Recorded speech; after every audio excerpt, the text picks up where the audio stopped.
Imagine que é uma pedra, mais propriamente uma pedra num momento parado da sua trajetória pelo ar após ter sido atirada. Toda a sua existência se reduz a um pequeno momento em que toma consciência de que está a voar e de que dentro de momentos irá cair algures. Você não sabe como foi aí parar, se alguém o atirou pelo ar, como se mantém a voar, nada. Apenas sabe que está ali e que vai para algum sítio. Um colchão de penas no chão, de preferência. Se se encontrasse nessa situação, desconhecendo completamente as causas que o tinham levado até aí, provavelmente acharia que estava ali porque quis, que voava pelo ar, pois tinha escolhido voar pelo ar e iria cair dentro de momentos no chão no local escolhido por si, o tal colchão de penas. Para Spinoza, nós somos como essa pedra. Achamos que fazemos livremente tudo aquilo que fazemos. Achamos que somos livres para escolher a nossa trajetória na vida, pois, da mesma forma que a pedra, desconhecemos as verdadeiras forças que nos movem, que nos lançaram na existência e que nos fazem cair a qualquer momento. Para Spinoza, nós não somos livres como julgamos ser. Não temos, como se costuma dizer, livre-arbítrio. Vimos isto no último episódio deste podcast, quando falamos da noção que Spinoza tem dos seres humanos, da nossa natureza humana. Nessa altura, ficamos com a estranha sensação de que, se for verdade o que Spinoza nos diz, então provavelmente não temos liberdade. Não somos livres. Vamos voltar um bocadinho atrás e enquadrar os pensamentos de Spinoza acerca de Deus e da nossa natureza humana antes de avançarmos para a questão da liberdade. Se não ouviu o podcast anterior, aconselho a fazê-lo para aprofundar um pouco mais esta questão. Aqui vamos só passar por ela muito ao de leve. Nessa altura, vimos que Spinoza nos mostrou que toda aquela conversa bíblica, judaico-cristã, de sermos filhos de Deus, é um disparate sem sentido.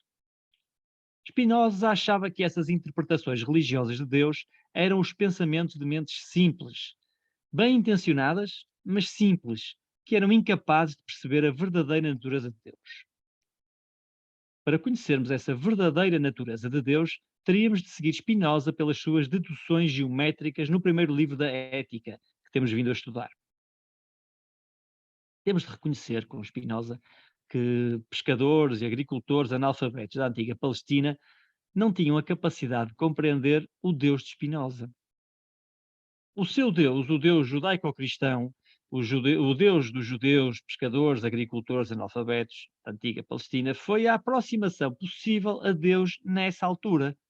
Uma aproximação que permitia às pessoas pensarem sobre Deus e relacionarem-se com Ele de alguma forma. Só o conseguiram fazer se o vissem como uma pessoa, como um deles, mesmo que infinitamente maior e mais forte. Portanto, só com um Deus pessoa, só sendo um Deus pessoa, é que seria possível a essas pessoas terem algum tipo de conhecimento, alguma compreensão, alguma relação com esse ser, com esse Deus. Mas nós já sabemos, por esta altura, que para Spinoza Deus não é uma pessoa. Deus não é uma pessoa com quem possamos falar, um ser que tem uma paciência infinita para nos ouvir e que de vez em quando interrompe a ordem das coisas para nos conceder alguns dos nossos desejos, como se todos estivéssemos sempre habilitados a ganhar uma espécie de euro-milhões cósmico que nos livra milagrosamente de uma doença grave, que nos faz encontrar o emprego dos nossos sonhos, ou ver os nossos filhos entrar na universidade à custa de todas as nossas orações e promessas. Esse Deus não existe, diz-nos Spinoza, nada disso. Já vimos que o Deus de Spinoza é bem maior do que isso. Na verdade, o Deus de Spinoza é bem maior do que tudo o que há, pois o Deus de Spinoza é, lá está, tudo o que há. Não no sentido, como vimos atrás, de ser todas as coisas que existem tidas individualmente, mas no sentido de ser o conjunto, a totalidade daquilo que há. Deus ocupa todo o espaço possível da existência e não deixa espaço para mais nada. Não queiram meter o Deus de Spinoza num carro apertado. Ele não cabe. É enorme. Bem, não se deixem enganar por esta imagem que eu acabei de vos dar. Foi uma tentativa de ter piada, mas que nos pode distrair da imagem de Deus que Spinoza nos quer passar. Deus não é enorme. Deus não tem forma, não tem tamanho, nem tem volume. Portanto, Deus é, ponto final. Tudo é Deus. É isto que Spinoza nos diz. Depois de tornar isto bem claro, Spinoza leva-nos com ele por uma das mais maravilhosas viagens intelectuais da filosofia ocidental. Fizemos recentemente essa viagem no ciclo de diálogos sobre Spinoza na Academia do Diálogo. Na descrição deste podcast vou deixar o link para essas 4 conversas que eu e alguns amigos da Academia do Diálogo tivemos ao longo de uma semana, para o caso de as querer comprar e ouvir com calma. Garanto que vale a pena. Bem, nessa viagem, a que aludimos nos 2 episódios passados deste podcast sobre o Deus de Spinoza e sobre a natureza humana, percebemos, como dissemos há pouco, que não somos filhos de Deus.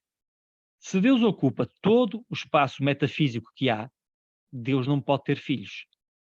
Nós somos parte de Deus. Uma parte de Deus a que Spinoza chama modos ou modificações. Somos modificações de uma substância única que é Deus ou a natureza. Onde essa imagem com Spinoza nos leva é então à conclusão de que se somos modificações de Deus, se Deus ocupa todo o espaço metafísico que há, então temos de concluir que não há espaço para mais nada, nem mesmo para as nossas escolhas ou para a nossa liberdade. Temos de concluir que nós não podemos ser livres. Pior do que isso, se Deus ocupa todo o espaço que há, nada pode ser livre, nada pode ser diferente daquilo que é. Ou seja, nem mesmo Deus pode ser livre. Pausa dramática agora. Pois, foi aqui que ficamos no episódio anterior. Nem mesmo Deus pode ser livre. E Spinoza ainda se admirou de ter sido expulso pelos judeus. Bem, na verdade, não se admirou. Esta frase tinha aqui só um efeito retórico, mas não é verdade. Ele não ficou admirado, ele aceitou bastante bem essa expulsão e achou-a natural, tendo em conta as crenças arcaicas dos rabis da comunidade judeu de Amsterdão, que o acabaram por expulsar. Falamos disso há 2 podcasts atrás.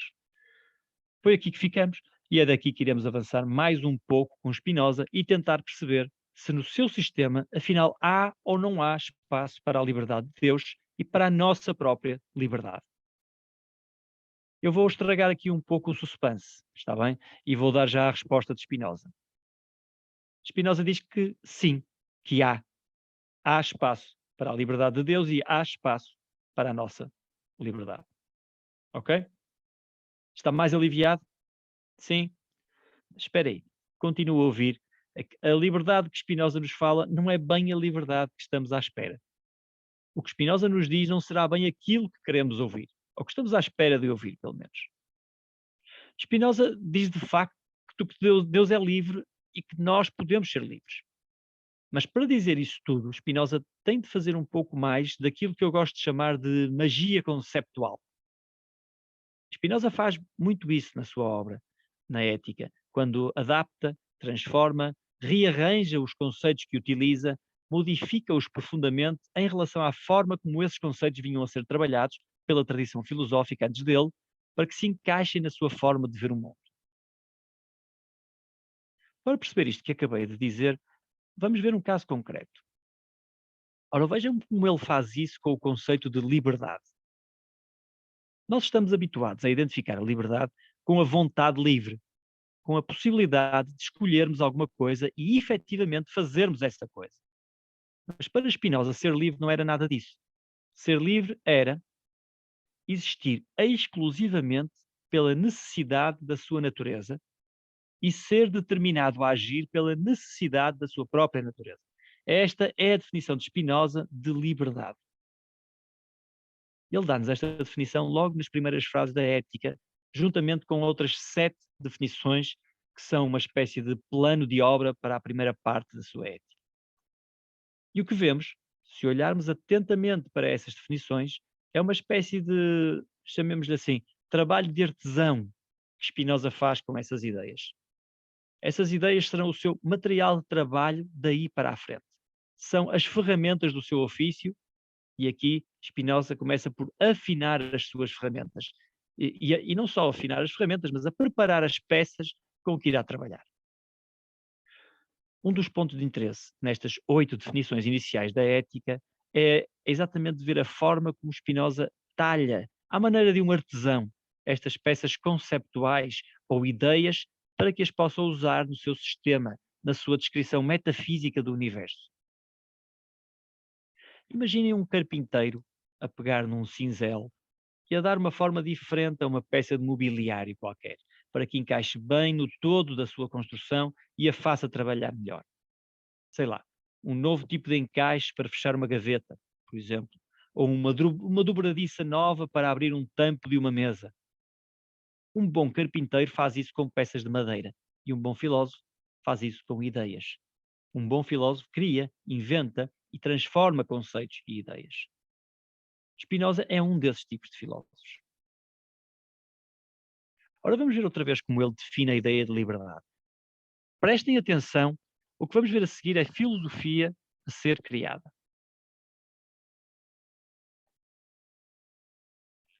É como se estivéssemos na oficina do filósofo, com Spinoza ao seu lado, a vê-lo trabalhar. Vou ler a sua definição de liberdade exatamente como está traduzida na edição que tenho comigo aqui ao lado. Definição 7. Diz-se livre a coisa que existe exclusivamente pela necessidade de sua natureza e que por si só é determinada a agir. Não vê alguma coisa de estranho ou interessante nesta definição? O que Spinoza faz aqui de estranho ou de interessante é juntar dois conceitos que normalmente são vistos como opostos, ou pelo menos contrários: liberdade e necessidade. Diz-se livre a coisa que existe exclusivamente pela necessidade de sua natureza. Parece que para Spinoza, ser livre não é escolher livremente alguma coisa, não é aplicar a nossa vontade ao mundo e fazer as coisas serem como nós queremos que sejam. Não. Isso, como já vimos, não é possível, pois tudo está determinado a ser como é. Mas ser livre não é nada disso. Ser livre é agir apenas pela necessidade da sua natureza. Mas o que é isto de agir apenas pela necessidade da sua natureza? Às vezes, para perceber o que uma coisa é, dá jeito de fazermos o caminho contrário e tentar ver o que uma coisa não é. Vamos ver o que Spinoza entende por não ser livre. Deixem-me ler-vos o resto da definição 7 para percebermos um pouco melhor para Spinoza o que é ser livre, por oposição ao que é não ser livre. E diz-se necessária, ou melhor, coagida, ou seja, não livre, aquela coisa que é determinada por outra a existir e a operar de maneira definida e determinada. Ou seja, eu não sou livre se for levado a existir e a fazer coisas por outra coisa qualquer que não eu próprio, por outra coisa que não seja a minha própria natureza. Então vemos, por oposição, que eu sou livre se não existir e agir em função de outra coisa, se não for outra coisa a determinar aquilo que eu sou e aquilo que eu faço. É isto que Spinoza entende por ser livre. É brilhante, não acham?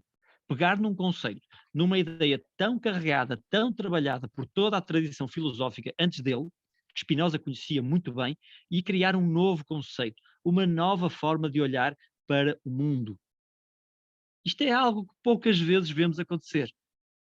Depois de ler Spinoza, o nosso universo cresce um bocadinho. Mesmo que não concordemos com ele, mesmo que não aceitemos as suas definições e as suas proposições, basta sermos capazes de o compreender para que algo mude em nós. Já não ficamos mais os mesmos depois destas novas noções, estas frases de Spinoza, entrarem na nossa mente. Deus ou a natureza. Ser livre é agir pela nossa própria necessidade. Nós somos uma modificação do todo. Só o todo é causa de si. Estas foram algumas das ideias por que passamos e que tanto nos impressionaram nestes podcasts que fizemos sobre Spinoza, desde que começamos a seguir os passos do seu mestre, Uriel da Costa, aqui no Porto, na Rua de São Miguel. Bem-ajas, Spinoza. Mas chega de elogios ao grande filósofo, até porque ele era de natureza tímida e recatada e não ia gostar nada destas manifestações tão efusivas da minha parte. Voltemos ao que interessa. Voltemos às suas ideias. Já vimos que para Spinoza nós existimos apenas porque existe uma coisa maior que nós, da qual somos modificações, Deus ou a natureza. E, como tal, agimos em função de Deus ou da natureza. Então, ao que parece, para já, só Deus é livre. Não porque faça as coisas que quer, não porque pode decidir mudar de repente as leis da natureza e pôr, sei lá, pedras a levitar, ou planetas a mudar aleatoriamente a direção das suas órbitas. Nada disso. Deus não tem vontade e não pode querer ou fazer as coisas diferentes daquilo que são. Deus é livre porque, como não há nada fora dele, nada o pode forçar a agir ou a ser algo diferente daquilo que é. Deus existe exclusivamente pela necessidade da sua natureza. Para perceber como Spinoza chegou aqui, teríamos de ir ver as suas definições de causa de si, de substância, de atributo, de modo, de Deus e de eternidade.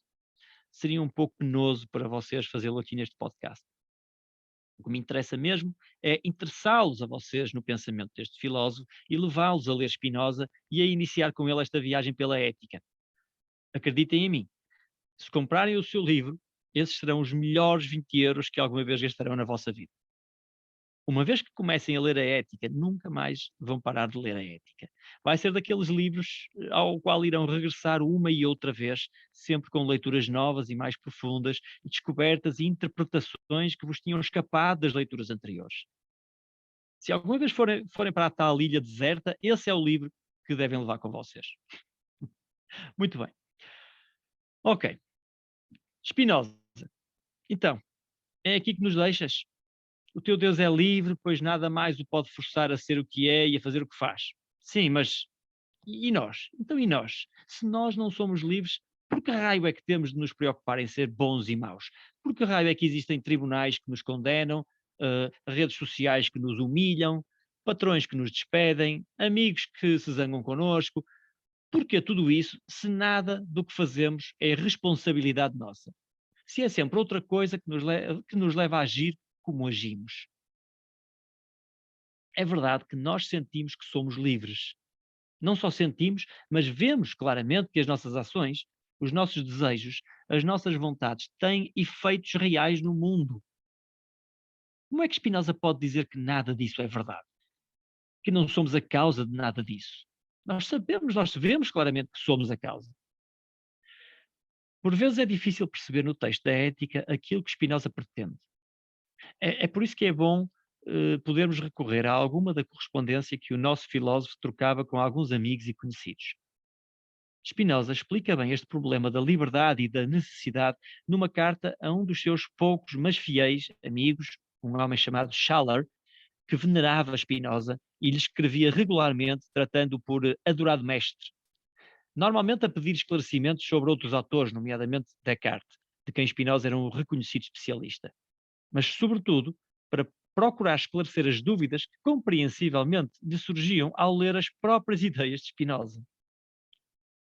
Já imaginaram o que deveria ser ler Spinoza no século XVII?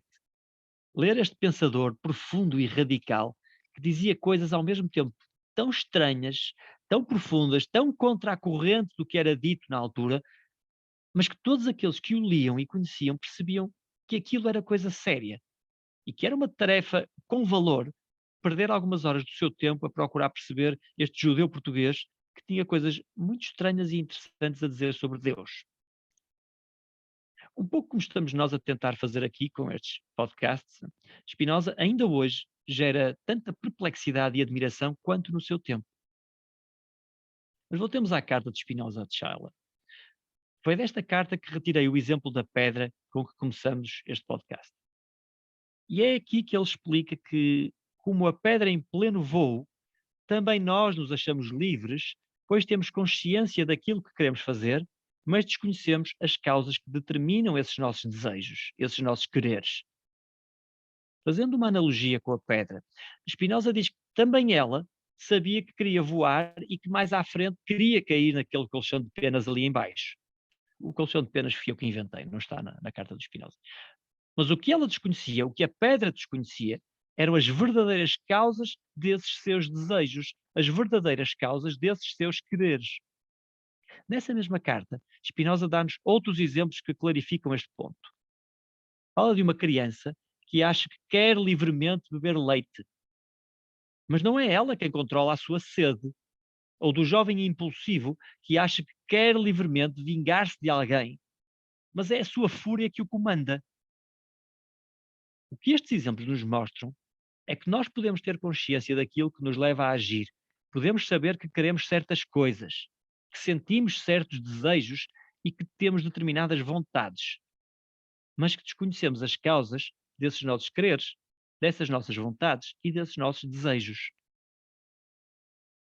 Ler estas cartas, esta correspondência de Spinoza, permitiu-me perceber um pouco melhor alguns pontos menos claros da ética, ou ver de outra forma as mesmas explicações, sim? Ou as mesmas coisas explicadas de forma diferente.